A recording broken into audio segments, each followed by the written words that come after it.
here today on the farm of Ollie Walsh up near Tubbercurry in Sligo with Tricia Kennedy on camera. The purpose of the mission today is really to demonstrate how to make a halter and how important it is to do it correctly. So we get at it right away. Really, the noseband is the important piece, and we want it to end up to sit halfway between the eye and the nose and to come around 60% of the circumference here with 40% behind. If it's too small and the noseband is too small, there are a number of things that will happen.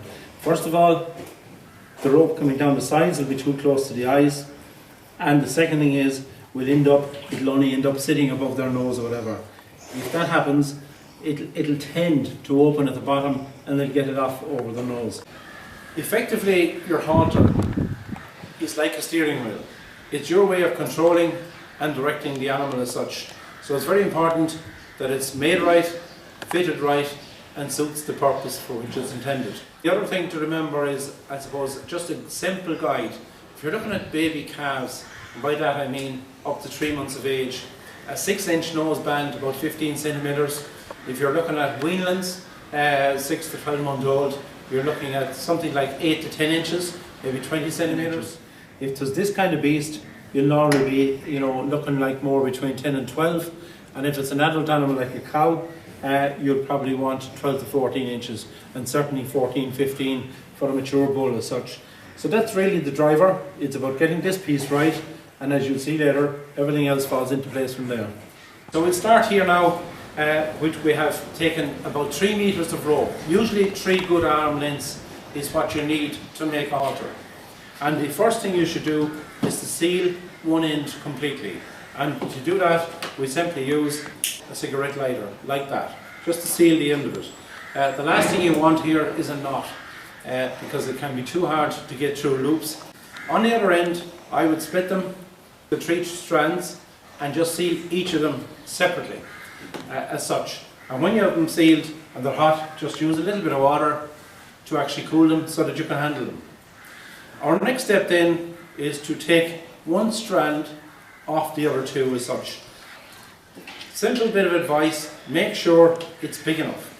It's no problem to cut off a little after if you have too much, but you can't put it back on. So make sure it's big enough. So really what we're doing here is going to split this rope, split out just one strand, make a space and put the 2 strands back in through that loop here, where the 2 are together, and pull it right through to squeeze it tight as such. So we're squeezing that loop right here, right in, so that we can just about get the small finger peeping through here. We'll be feeding the rope back through that later on. Then we'll take our single strand and bring it around the bottom, so that we have 2 enclosed here between the 2 parts of the rope. And when we take our single strand, what we're going to do is to fit it back into our original, and keep a little pull on it as you do that. If you don't, when you get to the front, you'll discover you left it a little bit short. So wind it back into place, basically. So we already have our loop here. Our next piece is to decide, how we're going to make this loop over here. This is effectively going to be a closed loop as such.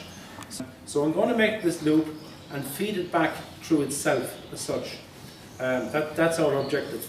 In the ideal world, if this one is pointing this way, start the loop pointing in the same direction. It will make it easier to work as such. As you can see here, this is what we're making a loop for the rope to go back through. So we're going to split the 3 of them now and feed them back separately, rather than actually the 2 and the 1 like I had on the other side. So as I said, there's no major science here. You just work them back through as such until we close the loop, and as neat as you can. If you just make a knot, all that happens is it's uncomfortable for the animal, it's uncomfortable to work with, and so on. And we don't have to have them all at equal distances gone back through the rope. That actually doesn't matter as such, because we want to seal them in different places. I'm going to cut off these pieces and reseal them as such. We're just going to reseal them back into the halter itself. A majorly technical exercise as such. So we're just using the cigarette lighter here again to burn them back and tidy it up. And again, remember it'll be hot, so we just use the drop of water here. When you look at it here, Your first step is to feed down, the one that's going over the head, the right side of the animal, just twist it through there. And then we'll be feeding it back through the closed loop that will be feeding on its left side. This will be on its left side, this one. So when we're pulling purely on the bottom jaw. This part will always be closing on the bottom jaw. That's the crucial part. So there's only one fixed piece, and the fixed piece is across the nose band. Everything else moves to fit the animal as such. Now, so my advice is, if you find the rope hard to work with and you'd like to soften it, give it a run through the washing machine at about 60 plus degrees, or indeed if you put it into boiling water. And that's your halter basically made.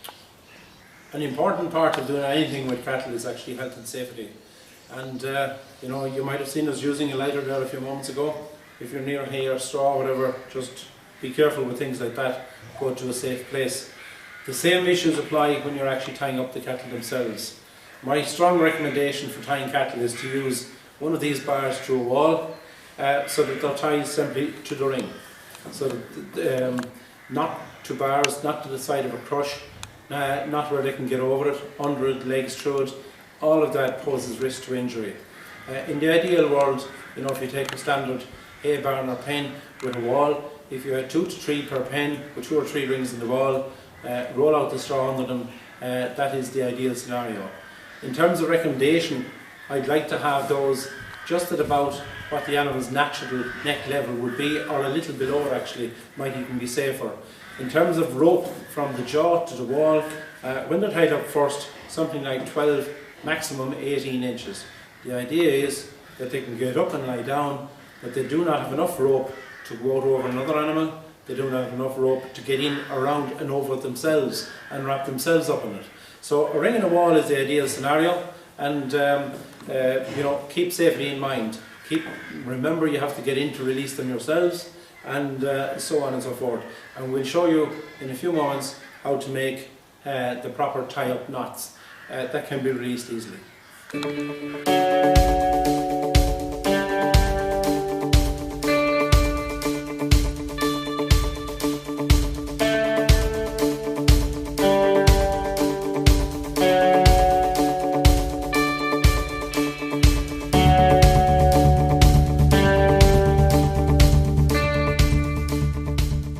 We're now going to fit the halter that we've just made to this animal here, and hopefully he'll behave. In fact, he's on good behaviour today, it seems.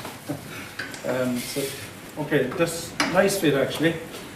Just about halfway between the eye and the nose nose band is just perfect. And we're not too loose here. If we're too loose here, even when he chews his cud, the bottom end will start to hang down. So that's the important piece. And it's 14mm rope for this size of beast. 14 or 16 gives you a good firm, good firm grip on the rope. This tying safety bit again, it's very important that they're tied safely. So normally we wouldn't be tying him in here. This is just to put in the snaffle and just to show the kind of knots that you can actually make.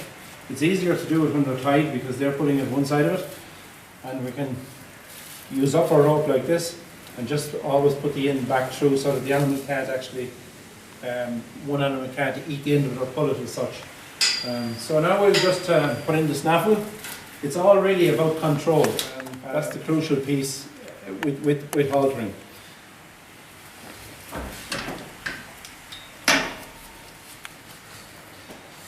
When you start to put in snaffles first and you're training cattle, my experience is day one just use the halter alone. The next day maybe just the snaffle alone, and maybe the third day leave the rope on the snaffle. And when you get to the fourth day, you can actually tie the rope off the snaffle, but leave it longer than the rope itself. Leave the halter rope taking the pressure on that day. That's really about it. The only place that's variable or fixed is this. Everything else runs around. Always pulling under the jaw and always on the left side. They're the key issues. Thanks.